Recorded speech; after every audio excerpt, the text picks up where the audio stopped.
Hi, my name is Eliaz Rodriguez. I'm the director and writer of Silica. And, you know, it was an amazing time to collaborate with Tony Scott Green. The entire process started 3 years ago when I filmed it. And then once I got it to the shorter version of the film, I did temp with John Bryan's Punch Drunk Love. And so there was already an inherent kind of rhythm to the film.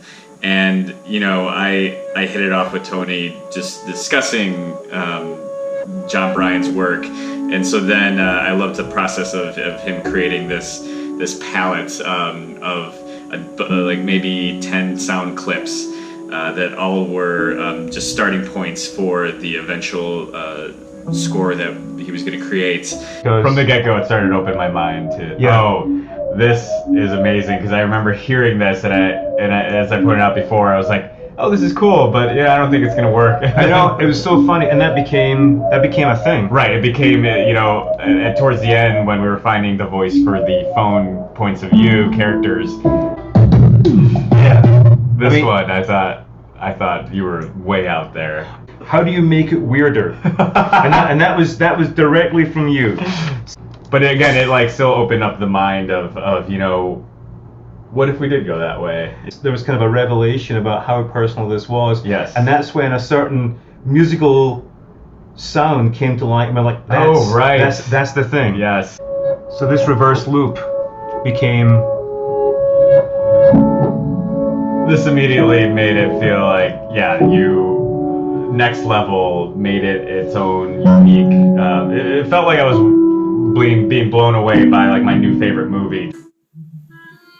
I really wanted to have the woodwinds carry the emotional weight of the film. The strings are in there as support, but largely the emotional value, the human value, comes from the woodwinds. In this case, the clarinet, the flute, and the bass flute.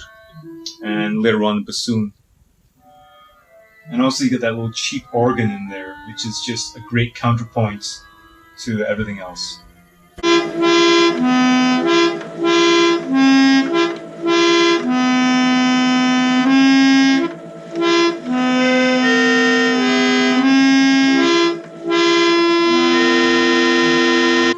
So one of the things that's really fun is that I got to use all these instruments on this particular score.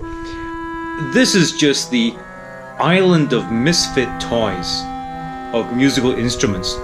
And the more broken and weird they are, the better. Everything from this old rhythm box to this zither that I played with beer bottle caps on the strings. Oh, my two favorite little synths. These are both from Critter and Guitari. These are fantastic. This old vintage broken xylophone, this old vintage auto harp, and this cassette deck that I use for some weird tape speed manipulation and distortion effects.